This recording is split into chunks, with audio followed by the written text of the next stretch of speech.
Hey there, friends, and welcome back to another 3-Minute Thoughts. My name is Derek, and in the next 3 minutes, we're going to take a look at the second half of the book of Zechariah, and it moves us from encouragement in the present to hope for the future, both near and far future instances. So let's take a look at chapters 8 through 14 of the book of Zechariah. Chapters 8 and 9 open with a word of restoration. God promises to return to Zion and dwell in Jerusalem. Old men and women will again sit in the streets. Children will play in safety. It's a vision of peace and security and joy. God says, do not fear. Let your hands be strong. Then in chapter 9, the tone sharpens as God speaks judgment against enemy nations. But in the middle of it comes a stunning prophecy. Behold, your king is coming to you. Righteous and having salvation is he, humble and mounted on a donkey. Now, centuries later, Jesus would fulfill this as he entered Jerusalem on Palm Sunday.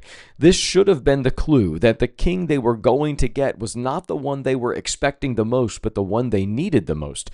And yet they still missed it because they wanted a king riding on a trusty steed, not on a humble donkey. Chapters 10 and 11 remind Israel that God himself is their shepherd. He promises to strengthen his people and redeem them. But there's some tragedy mixed in. The people reject the true shepherd. In chapter 11, Zechariah enacts a prophecy of betrayal. The shepherd is valued at 30 pieces of silver, which gets thrown into the temple. It's a detail later fulfilled in Judas's betrayal of Jesus, when Jesus would be betrayed by Judas for those very same 30 pieces of silver, and then regret it, and he'll throw them back at the people from whom he betrayed Jesus. Then chapters 12 to 14 lift our eyes to the end of the story.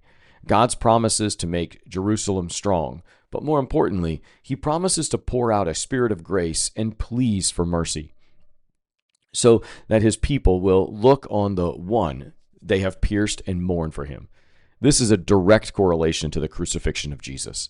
The mourning of chapter 12 becomes the cleansing fountain of chapter 13. On that day there shall be a fountain opened to cleanse them from sin and uncleanness.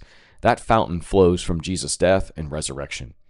Finally, in chapter 14, we see the painting of a sweeping vision of the day of the Lord. God himself will come and fight for his people. Living waters will flow out of Jerusalem, and the Lord will be king over all the earth. The book ends with a picture of holiness so complete that even the bells on horses and the cooking pots in homes will be inscribed holy to the Lord. God's reign will cover everything. Some things to take out of this one. God's promises to bring hope are real and true. Zechariah points us to Jesus, and God's kingdom is ultimate and complete. That's it for today. Be well, friends.